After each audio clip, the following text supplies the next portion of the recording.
Ini kenapa resolusimu selalu gagal. Jika kalian ingin tahun 2026 menjadi tahun terbaik dalam hidupmu, 20 detik berikutnya mungkin akan menentukan apakah itu bisa terjadi. Karena setiap Januari atau awal tahun, jutaan orang yang cerdas melakukan kesalahan yang sama. Menulis resolusi, menetapkan target, berjanji pada diri sendiri akan lebih sehat lah, lebih fokus, lebih produktif. Tapi ada satu fakta yang jarang dibicarakan secara jujur. Nih, sebagian besar resolusi gagal dan gagalnya sangat cepat. Sebuah studi yang sering dikutip dalam Journal of Clinical Psychology menunjukkan bahwa sekitar 80% resolusi tahun baru gagal sebelum akhir Februari. Bukan akhir tahun, bukan pertengahan tahun, Februari. Dan anehnya, ketika itu terjadi, kita hampir selalu menarik kesimpulan yang sama.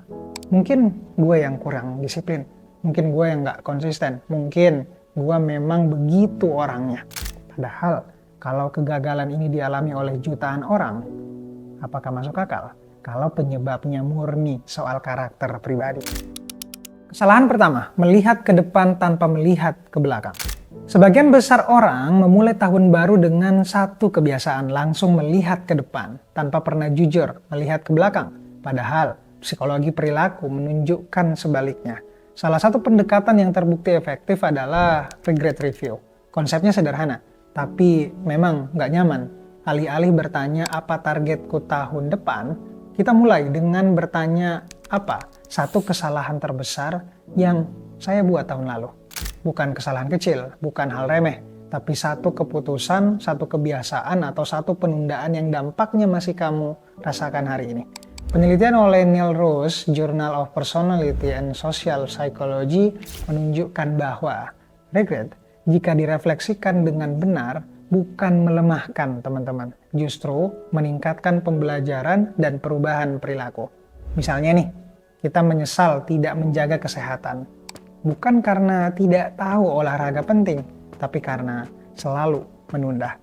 Kemudian kita bisa aja menyesal hubungan memburuk, dan itu bukan karena kurang sayang, tapi jangan-jangan karena tidak hadir secara konsisten. Juga bisa menyesal karena karir yang stagnan. Itu jangan-jangan bukan karena kurang pintar, tapi karena terlalu lama menghindari langkah sulit dan gak mau mempelajari skill yang baru.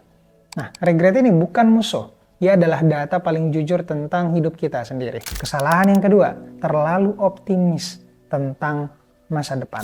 Setelah melihat ke belakang, kebanyakan orang langsung melakukan kesalahan kedua. Optimisme tanpa perencanaan kegagalan. Nih, kita membayangkan versi ideal dari diri kita. Lebih rajin, lebih fokus, lebih disiplin. Masalahnya, otak manusia sangat buruk memprediksi hambatan. Disinilah teknik yang disebut premortem masuk. Premortem pertama kali dipopulerkan oleh psikolog Gary Klein dan digunakan luas di dunia militer dan organisasi beresiko tinggi. Caranya terbalik, teman-teman. Jadi jangan bayangkan sukses. Bayangkan gagal total, skenario terburuk, dan tanyakan di akhir tahun depan kalau semuanya berantakan, apa penyebab paling masuk akalnya? Studi di Harvard Business Review misalnya menunjukkan bahwa tim yang melakukan premortem lebih akurat mengantisipasi resiko dibandingkan tim yang hanya berpikir positif. Misalnya, premortem sering mengungkap hal-hal seperti saya terlalu sering bilang iya, aku kelelahan di tengah tahun, atau saya kembali tenggelam di distraksi. Saya kehilangan fokus karena terlalu banyak target. Nah, ini bukan pesimisme. Ini medan perang yang disiapkan. Kesalahan ketiga, terlalu banyak target, terlalu sedikit arah. Setelah regret review tadi dan premortem, banyak orang tetap jatuh ke jebakan berikutnya. Ya, terlalu banyak resolusi. Padahal riset kognitif menunjukkan semakin banyak target, semakin besar beban mental dan semakin tinggi peluang untuk menyerah. Solusi yang lebih sederhana ya dan lebih efektif mungkin adalah tema tahunan. Bukan target numerik, bukan daftar panjang, satu kata tema yang menjadi kompas keputusan. Pendekatan ini sejalan dengan riset self-regulation oleh Roy Baumeister yang menunjukkan bahwa kejelasan arah lebih penting daripada banyaknya tujuan. Contohnya nih, kita ambil misalnya tema fokus. Kamu akan menjalani hidup yang menolak hal yang mengganggu. Tema sehat, keputusan harian akhirnya disaring lewat kesehatan. Tema akademik misalnya, ya kamu akan fokus menyusun arah akademis. Jadi tidak butuh banyak kalimat, cuma satu pengingat. Tema memang tidak langsung memberi jawaban, tapi ia bisa membantu kamu untuk memilih. Kesalahan terakhir di ARK ini melihat setahun sebagai satu blok besar. Padahal otak manusia tidak dirancang untuk fokus 12 bulan, tapi ia sangat mampu fokus 90 hari. Itulah kenapa banyak sistem modern menggunakan pendekatan quarterly atau 90 hari cycle. Penelitian tentang goal gradient effect misalnya menunjukkan bahwa manusia bekerja lebih konsisten ketika garis akhirnya terlihat dekat, alih-alih target tahunan. Nah, pada momen ini tanyakan, di 90 hari ke depan apa satu hal besar yang paling penting? 4 musim, 4 fokus, bukan satu tekanan besar. Jadi sebelum kita bicara soal kebiasaan, disiplin, atau produktivitas, ARK pertama ini cuma ingin menegaskan satu hal, perubahan tidak dimulai dari motivasi, ia dimulai dari kejelasan. Kejelasan tentang, boleh dicatat, apa yang kamu sesali, apa yang paling mungkin menggagalkanmu, apa arah hidupmu tahun ini, dan fokus apa yang realistis untuk 90 hari ke depan. Tanpa itu, setiap resolusi hanyalah niat baik yang menunggu waktu untuk runtuh. Jam pertama menentukan segalanya. Ada satu kebohongan kecil yang kita percaya tentang produktivitas, bahwa kita bisa mengejar hari yang sudah berantakan. Bahwa kalau pagi kacau, siang bisa ditebus. Bahwa kalau awal hari reaktif, nanti sore bisa fokus. Sayangnya, itu jarang terjadi. Psikologi perilaku menunjukkan satu hal yang konsisten. Keputusan paling penting dalam sehari dibuat di jam pertama setelah kita bangun. Bukan karena kita paling cerdas di pagi hari, tapi karena kapasitas mengatur diri atau self-control kita yang masih utuh. Begitu bangun, otak kita berada di titik paling netral, belum reaktif, belum terdistraksi, belum terseret tuntutan orang lain. Dan di titik itulah, kita biasanya melakukan satu kesalahan fatal. Coba deh, ingat kebiasaan pertama kita setelah bangun.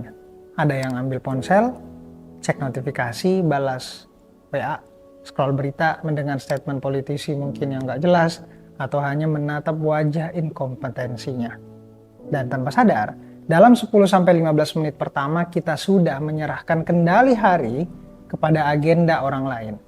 Penelitian tentang attention residue oleh Sophie Leroy menunjukkan bahwa ketika kita berpindah-pindah perhatian sejak awal hari, sebagian fokus kita tertinggal di tugas sebelumnya. Dan itu menurunkan kualitas kerja berikutnya. Artinya, begitu pagi dimulai secara reaktif, hari itu hampir pasti akan reaktif juga. Bukan karena kita lemah, tapi karena alur hari sudah ditentukan. Praktekkan mulai dengan lindungi jam pertamamu. Inilah prinsip sederhananya, jam pertama bukan untuk merespon dunia. Jam pertama adalah untuk menentukan arah. Ini tidak berarti kamu harus bangun jam 4 pagi. Tidak berarti kamu juga harus langsung kerja keras. Artinya satu hal saja, lakukan satu hal bermakna sebelum dunia masuk ke kepalamu. Studi tentang proaktif versus reaktif behavior menunjukkan bahwa orang yang memulai hari dengan tugas bermakna biasanya memiliki tingkat stres lebih rendah dan rasa kontrol yang lebih tinggi sepanjang hari. Misalnya, mulai hari dengan menulis 1 halaman sebelum buka HP. Atau membaca 10-15 halaman buku sebelum cek email atau menyelesaikan satu tugas inti sebelum meeting pertama. Bukan soal lamanya ya, tapi soal urutan. Sebab urutan menentukan makna. Sekarang kita masuk ke momen kedua yang sering merusak hari saat memutuskan untuk memulai sesuatu. Menariknya, riset menunjukkan bahwa yang paling melelahkan justru bukan melakukan tugas sulit, tapi memulai. Inilah yang disebut activation energy. Otak kita secara alami menghindari ketidakpastian potensi gagal, rasa tidak nyaman. Dan itulah kenapa otak kita akhirnya lebih menyukai scrolling, nonton, atau hal-hal yang buat nyaman secara instan. Akibatnya, kita menunda, lalu mencari aktivitas kecil yang terasa produktif. Ini selaras dengan riset task initiation dalam psikologi kognitif. Penundaan seringkali bukan karena malas, tetapi karena beban emosional di awal tugas. Solusi di titik ini bukan motivasi datang dan pergi. Solusinya adalah struktur yang mempermudah mulai. Dan salah satu pendekatan paling efektif adalah time boxing. Bukan saya akan fokus hari ini, tapi jam segini, selama segini, saya akan mengerjakan ini. Penelitian tentang implementation intentions oleh Peter Goldwasser menunjukkan bahwa orang yang menentukan kapan dan di mana suatu tugas dilakukan itu memiliki tingkat keberhasilan jauh lebih tinggi dibanding yang hanya punya niat. Contohnya, jam 7 sampai jam 7.30 saya mau menulis, setelah itu bebas. Atau jam 8 saya baca 15 menit, tidak lebih. Jam 9 sampai jam 10 saya nge-gym, itu bukan hasil yang kita kejar, tapi kehadiran di waktu yang sudah kita tentukan dari awal. Struktur bekerja karena ia mengurangi keputusan, menurunkan kecemasan, dan juga menghilangkan negosiasi batin. Otak kita lelah bukan karena terlalu banyak kerja, tapi karena terlalu banyak memutuskan. Dan dengan melindungi jam pertama dan mengunci momen mulai, kita bisa menghemat energi mental untuk hal yang benar-benar penting. Ada satu kesalahpahaman besar tentang perubahan hidup. Kita mengira perubahan itu lahir dari niat yang kuat, padahal itu tidak cukup. Dan hampir selalu ia lahir dari persiapan yang tepat. Di dapur-dapur Prancis misalnya, para chef profesional mengenal satu prinsip dasar, mise en place. Sebelum api dinyalakan, sebelum masakan dimulai, semua terlebih dahulu sudah disiapkan.